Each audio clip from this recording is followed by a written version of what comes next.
Web Marketing That Works podcast, episode number 139, with today's guest, Greg Cassar.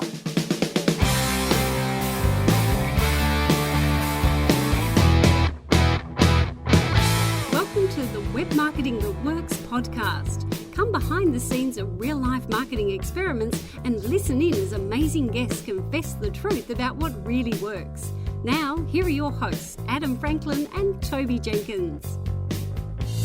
My name's Adam Franklin, and welcome to the Web Marketing That Works podcast. This is the show for people like you and me that love marketing on the web.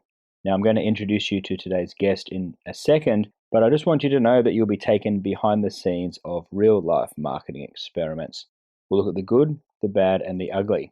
We confess what's failed and reveal the truth about what really works. The show is brought to you by our book called Web Marketing That Works, and the gift for you, the listener, is the bundle of 33 marketing templates. So if you've not got your hands on those yet, just head over to bluewiremedia.com.au/book. Okay, so today's guest, Greg Cassar, is a repeat guest. He was on episode 94 of the podcast, and he's back on again today to talk about how to maximize an e-commerce store. That's some interesting stuff. Basically, that e-commerce and any sort of online business is really in its infancy.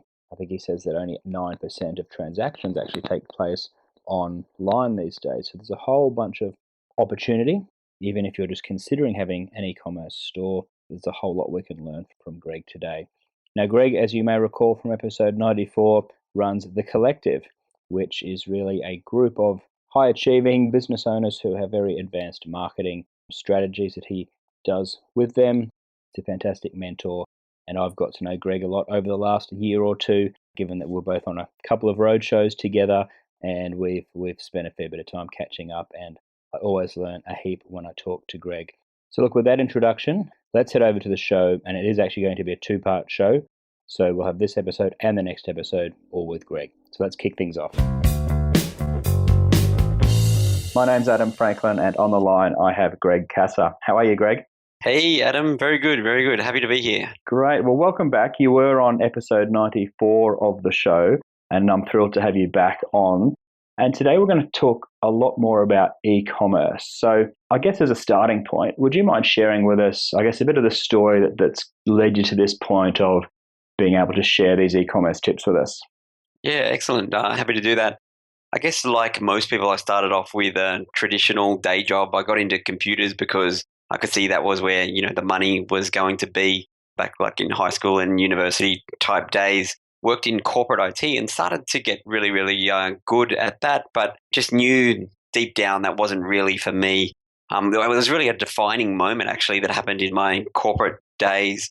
I was starting to study sales and marketing, in particular direct response type, Dan Kennedy type stuff on the side, and I was really applying that in my job and was getting good at it. And I worked my way up to be what was called an enterprise architect for, basically I used to design computer networks for banks and insurance companies and all this kind of stuff. And my customer, they came to me for about a $300,000 bit of gear. It was like big hard disk called a storage area network. It doesn't really matter what it was, but I could see where they were going. And what I did was I did a $1 million upsell and basically sold them the gear that they needed for the next year or so. And so I turned a $300,000 transaction into a $1.3 million transaction. And obviously my company was really happy with it. The customer was happy about it as well because they saw the value. And my boss told me, you're going to be really rewarded in this. Guys like you go a long way in this job. And so they got everyone around in the company and they said, this is a young guy on the rise and here's what he did, created $1 million out of thin air. They handed me this envelope. I'm thinking it must be a pay rise. Maybe it's the keys to the car or something like that. But I opened it up and it was a $200 Maya gift voucher and for creating them $1 million out of thin air. And that was kind of like the defining moment. My heart just sunk and it was like a kick in the guts. And I just knew, what, I'm in the wrong vehicle. And but when it comes down to it, I'm actually really, really glad that they did that to me because at that point I decided, that I was never going to be dependent on anyone else or just one source of things moving forward. And so it was a good fire in my belly, so to speak. Got really, really good at selling stuff online and just had heaps of people saying, hey, would you mind giving us a hand with that? And before you knew it, we morphed off into an agency, which is often the easiest way out of a day job, into an agency. Did that for 6 years or something. And then we weren't really happy with that because we could see that the business owners we were working with weren't learning so much. So it wasn't really that empowering for them. Things were going great while I was at the helm, but if you pulled me out of it, businesses would slow down. So that's why we decided to morph into becoming more of a coach. We now run a high-end digital marketing mastermind called The Collective, which empowers people with knowledge, but also helps them to implement. So that's kind of like the story of how we got to be where we are. And over that time, we've worked with over 300 businesses, and really about 20 or 30 of them have been e-commerce stores. And we just found that was an area that we were actually really, really good at. And so we do a lot more in that space, both with our own personal businesses as well as our clients. It's just a great area. Okay, cool. So why would businesses consider getting into e-commerce? Yeah, it's interesting. It's a good question. I think one of the things really about is if you look at the life cycle of things as they currently stand at the moment, I would say that the internet is really a teenager compared to where it's going to go as far as its potential. But e-commerce is really just still, it's in very, very early days because, Adam, did you know like only 9% of product sales in the world at the moment are done online? So what that means is, even if it doubles over the next 10 years or something, then that's crazy, crazy growth. The average growth year on year has been, 15, 13, 16%, these kind of numbers. So just if you've got it's kind of a little bit, e-commerce stores are a little bit like coastal real estate. If you get in early enough, put a stake in the ground, even if everything isn't ready all around you, the other suburbs and that kind of stuff over time, you can't help but win. But so that's one thing I really love about e-commerce, just is the exciting time that it is in that. But it's also another exciting time in that there's things that used to be really, really difficult. Like I remember the first e-commerce store we built, we custom coded it ourselves and it took us a year and all that kind of stuff. And now there's amazing platforms like Shopify where you can run up a platform, apply a theme, and then it's got an app store which allows you basically any big e-commerce store functionality that you can see or think of, you can plug it in really, really quickly and easily without writing any code and give yourself all this amazing, amazing functionality. So it's just really, really exciting time, but it's a really great time as far as it's easy to implement. And one thing that I really love about e-commerce is when I look at my customers that are doing that, often because it's a business that can be well systemized, it's a sort of business that you don't have to be in there every day. If you've got a bit of a team working for you and your maths are supporting itself, it's a sort of business where you can have a real internet business as far as, I think everyone talks about that internet lifestyle. You can really achieve that with e-commerce so that you can go off traveling for a month or just work on your laptop and that kind of stuff, especially if you use what I call 3PLs, which means third-party logistic warehouses, things like Shipwire, etc. Often people start with, because you're shipping physical boxes and that, doing it from your own garage and that, which is a great way of going. But as you get bigger at it and better at it, it's excellent to be able to have your stock held at someone else's warehouse that specialize in this sort of thing. Because then every time a new parcel comes in, like a new order comes in, you personally don't have to pack a parcel. You can run a proper business, but it also allows you to expand and scale. Because say you're doing really, really well at the moment, Adam, in Australia, then you can take that model and, okay, what country do we want to hit next?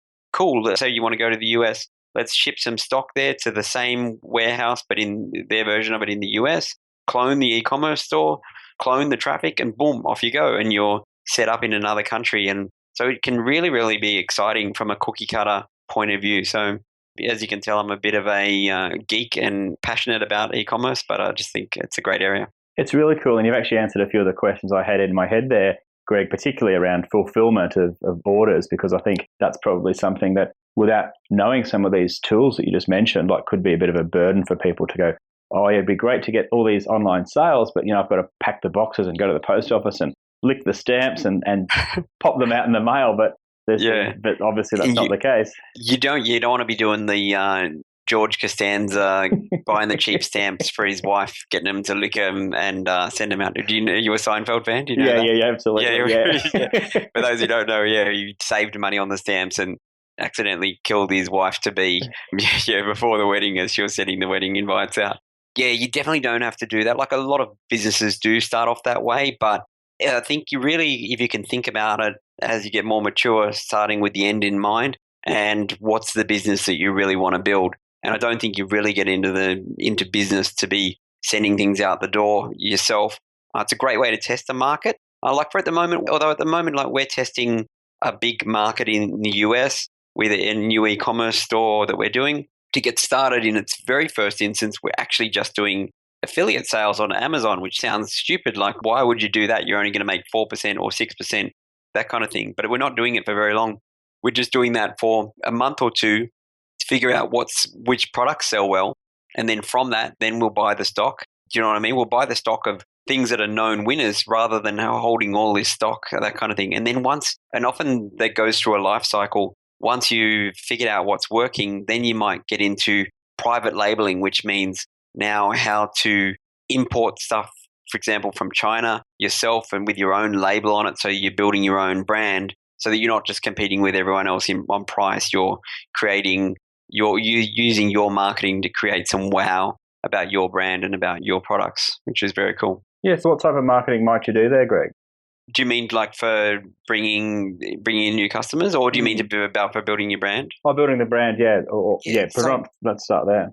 Yeah, so it'll come down to like obviously with your brand name coming up with something that's short and memorable and unique and is meaningful. Whenever you're designing a brand as well, the most important things is make sure that you can get your domain names. So whether you want to think about what markets you want to do, like whenever I come up with a new brand, I straight away grab the .com, the .co.uk, the .com.au, the .net. You know what I mean? These kinds of things. So, but then when you've got that about it, how you do your product listing, how you do your images, how you do your videos. So you're using long style copy or benefit written copy, that kind of thing. Whereas most people are just putting up a picture, a headline, and some features. Whereas, as you know, okay marketers sell with features. Really, really good marketers sell with the benefits that those features bring, but awesome marketers sell with the emotions that those benefits are going to bring. And so just doing sort of more advanced stuff like that, selling the dream and